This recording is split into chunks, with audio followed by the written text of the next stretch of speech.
Hello, friends.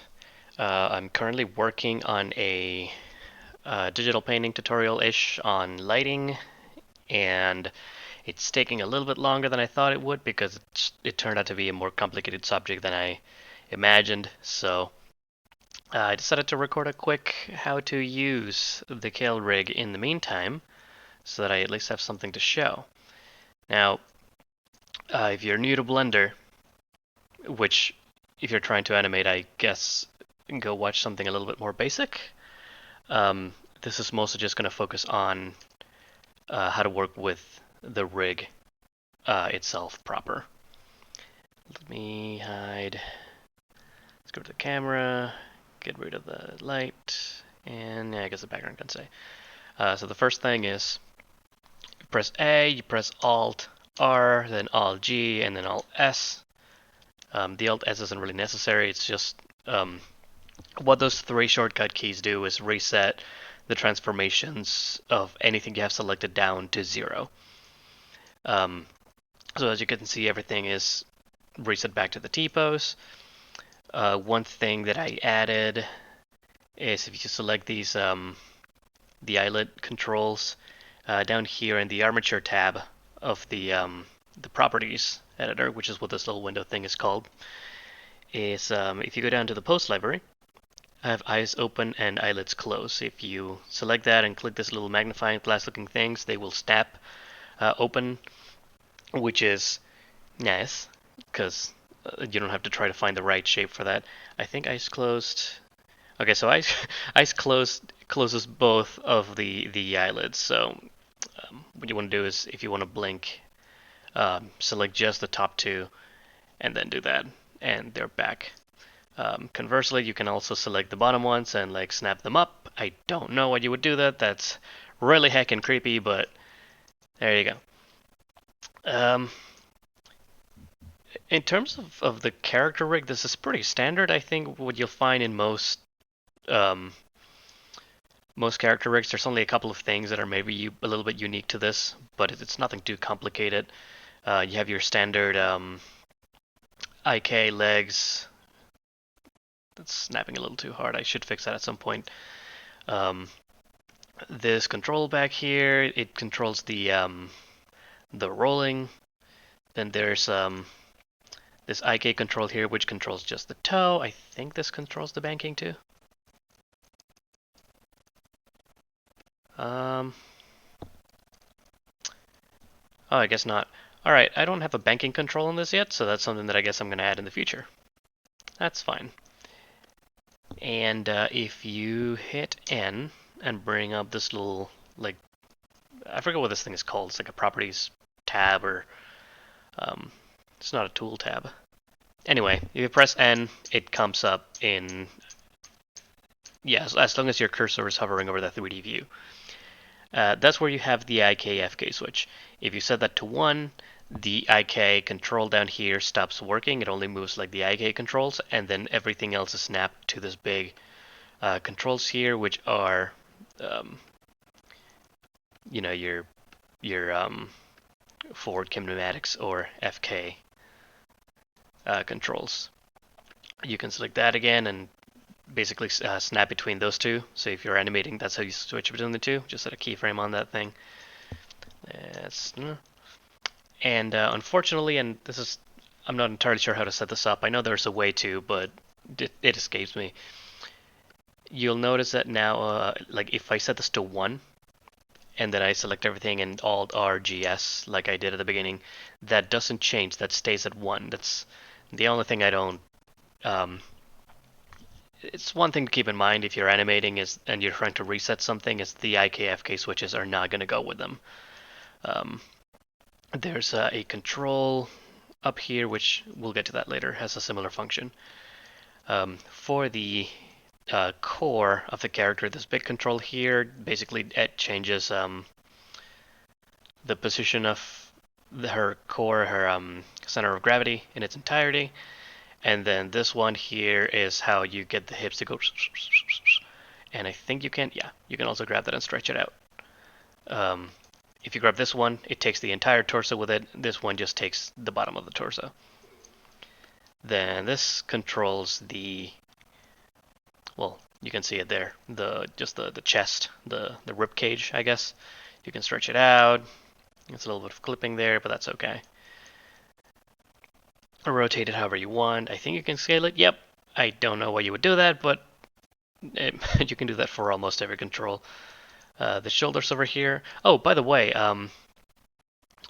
in case you don't know, and again, this is a beginner's level thing, so you should probably know this already.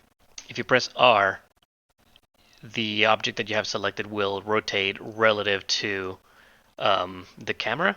You can see the little point, there's a line that's stretching out, this dotted line that's stretching out from my cursor. This little point right here is the pivot point or the origin of the object that I have selected, and then this is the actual rotation value. That's going to be camera dependent unless if you held down the comma key or the less than key, you can select different kinds of rotations, but I don't think that's, like, if you just press R, then that's just the rotation based on the screen. If you press R again, you're going to get a different behavior, and that's going to be based on whatever you have selected here. Usually I have it set to local. And then for the hand, same thing. I have this big control, which is the IK control. You can rotate it, you can scale it, snap that back. But you also have this target back here, which, by the way, the legs also have. And what that does is so like that. It's where the elbow is pointing relative to the arm. And like with the foot, the IK switch is right at the hand, so you do that, and you can move these other controls. The wrist, or the forearm rather, has a second control on it, which is how you do the wrist twisting. And then the hand is just that. One thing to note though is that the way the fingers are set up is if you select this top phalanx, I guess, the top joint of the finger, if you hit rotate, the entire finger, usually for the fingers, I like to press R and then press X so that you rotate only on the X axis, and that's how you know the finger is going to be curling. So if you select, like, for example, just this top row of joints and then you press R and then X, you can make a fist because all of the joints rotate. If you want to do more specific rotation, then you can go in and do like one at a time. It's a little tricky, I guess. It's mostly set up that way for convenience, since this is what you will mostly be doing when you're posting the character. And if you want to do that and then do that, so that maybe her hand is down on like a table or something, you can. It's not too complicated, I promise. This arrow thingy here controls the curvature of the hand. If you press R and Y, it like rotates the fingers in and out. I know that looks a little weird in like just showing the Y rotation on its own, but the idea is that now you can go in and make an actual fist shape, as opposed to just having this, which is not ideal. It's the difference between this and this. So that's the hand. I think that constraint is just for, yeah, so that constraint is just for the X value. It doesn't control the Y value or the Z value. The neck, I think, is the same thing as the others. It stretches out. Okay, don't move the neck. I guess for the next update, I'm gonna just go ahead and lock the position so you can't move it. Mostly, you're just gonna be rotating it. Let's open those eyes again. Oh, yeah. So, before we get to the face, is there anything else down here? No, there's not. Let's talk about the ears. The ears function kind of in a similar way as the fingers, in that if you rotate the top joint, the whole thing will curl. But you can also do things where like you select maybe the top joint and then one halfway down the thing, and then you'll get a much sharper curl. You can certainly select all of them, and then you'll get like a really super ultra like curl. Um, but the premise is that you can curve um, the thing however you want. It's basically the whole thing is kind of like an automated FK thing, if that makes sense. Set that back to 0. There is a controller here, which I should probably make a little bit bigger for visibility, and that controls the um, basically the base of the entire thing. So if you wanted to have a like something that comes out of the head, like at that angle, it's a lot easier to set up than like, oh, um,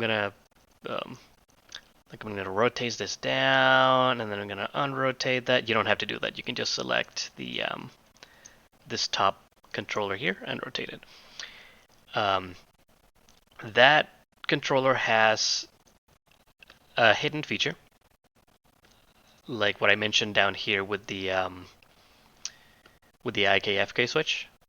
If you select the head and you rotate it, let's say we're rotated on Z-axis, you see that the ears follow the head like you would expect they would. But for whatever reason, if you want that to not be the case, you can select that and turn up this head follow to 1, and then when you rotate it, it'll just like stay at that angle. So for practical purposes, it's doing this. I think I had something in mind for when I set that up as to why it would be useful, but I don't actually remember. So maybe you'll find a use for it. Who knows? All right, so the next bit is I talked about the head. That's literally just a rotation control. I think you can move it. Nope, you can't. You can certainly scale it. Again, I don't know why. There are certain things that you can or can't do. The eyes, it's just this target over here, and then each eyeball has its own individual target, and then each eye target control also has like these little sliders which control the size of the iris and the cornea. Their mirror on the other side, of course. And then finally we get to the face. Now the face is this is actually the first facial rig that I've done in years, and there's a number of improvements that I need to make, and I will eventually get to that. But right now I'm working on other rigs. Um, you have your eyebrow controls, which is control the shape of the eyebrow. I think you can scale them. Yeah, that doesn't look great, but you can certainly rotate them. And keep in mind that this looks a lot better. Let's get rid of simplify. When they're smoothed out. Whoops. So it really depends on what you're doing and where you're going with it. Let's turn simplify back on. Open the eyes again. The eyes.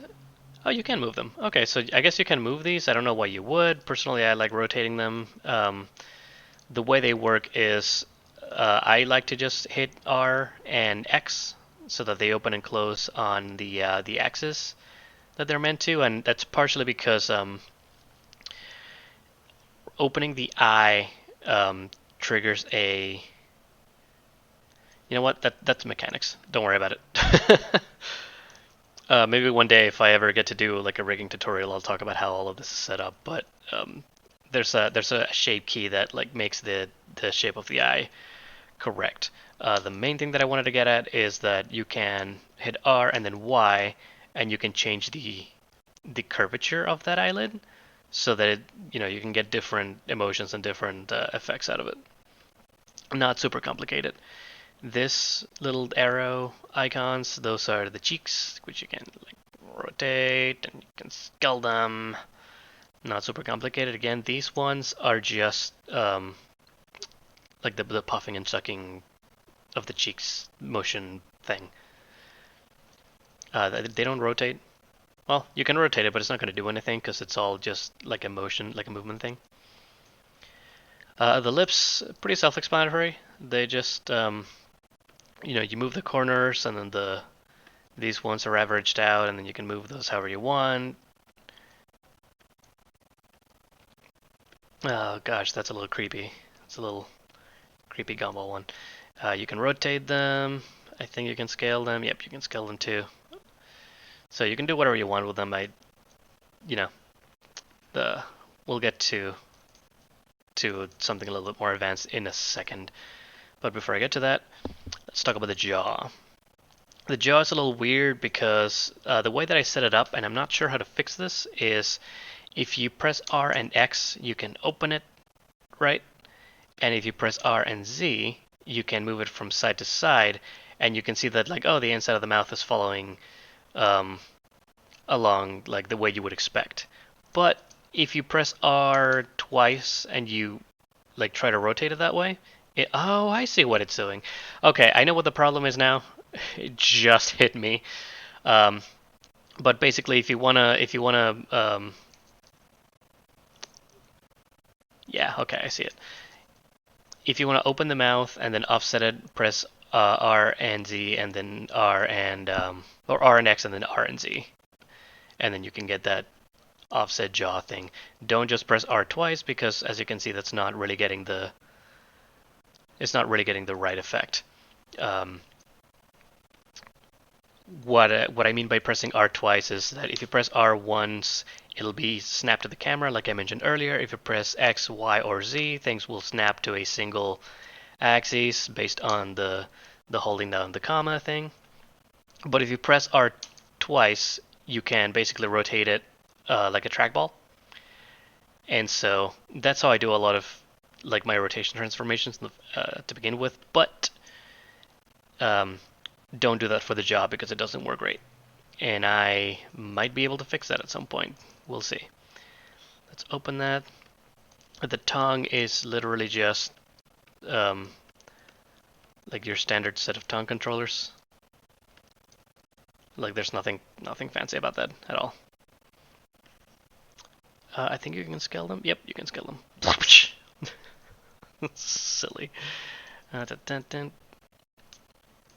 Okay. Real quick. This is I guess a little bit more of an advanced animation thing. Ooh. But so you're trying to get like a very specific mouth shape where it's like, oh man, I'm trying to get like a nice little crease here, like that. I maybe want to do that to the other side, kind of. And it's like, well, that's kind of what I want, but it's not. Like, I would like for this curve here to maybe be a little bit smoother. Whoa. Like that for to maybe be a little bit smoother. I would like to maybe have like, I think if I move this, okay, so that's not going to be an issue. You can certainly go back out of the rig, and in this case, I just press Control Tab, select the. Why are you locked? Are you locked? You are locked. Okay, I might turn that lock off at some point. Main. Whoops. Oh, clicked the wrong thing. Alright, so up here on the outliner, if you turn main geo on again by pressing this little arrow button, you can select it. And if we turn simplify off again so we get all of that. And let's say that you want to clean the shape up a little bit, all you need to do is come into the object data properties and then click this little plus. Actually I'm using a an add-on, so normally you won't see the shape keys plus, but you will see a shape keys and you will see some of these controls in yours. This little plus button will definitely be there. If you click that and then you will automatically have selected this brand new key that you made down here. Set that to 1, and then this is true for Blender 2.8 onward. I don't remember if it works in earlier versions, but if you hold down Control and Tab, this little radial menu will pop up. And then from there you can select a mode. If you're going to sculpt mode, you can then use like your grab brush, and I was like, oh, okay, I'm gonna make my brush a little bit bigger, and then refine that curve.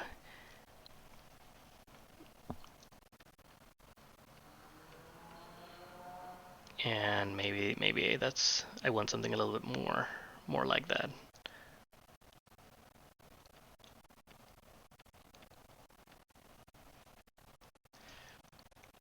So that's just as an example, but you can do that, and what's going to happen is if I reset all of this again, that's going to be what's really funny. That's going to be basically a brand new um, default for what the geometry looks like, and you have to go manually and go in. But let's say that if I go back in there, let's say that I'm animating and I want this shape, and if I select all of that, and let's insert, I just press the I key, insert log rot. Let's go back to 1, let's reset everything, and then set up another one. So they will be moving there, right? What you do is you go back into it at frame 1, set that to 0. If you hover your cursor over it and press I, it should key automatically. And then, what was the key? 30. So, what width? There we go. Let's go to 30, and then set that to 1. And then that's how you do like correction. That's how you polish the way that your character looks when you're doing any kind of animation. And of course, if you want to go back to 0, just make sure that you also go back and add a key to 0 as well, so that things reset back. So that's how you use the rig. I thought it was pretty self-explanatory when I did the original promotional video for it, but I guess not. Got a lot of questions from people asking um, for a tutorial on how this works. So that's how it works.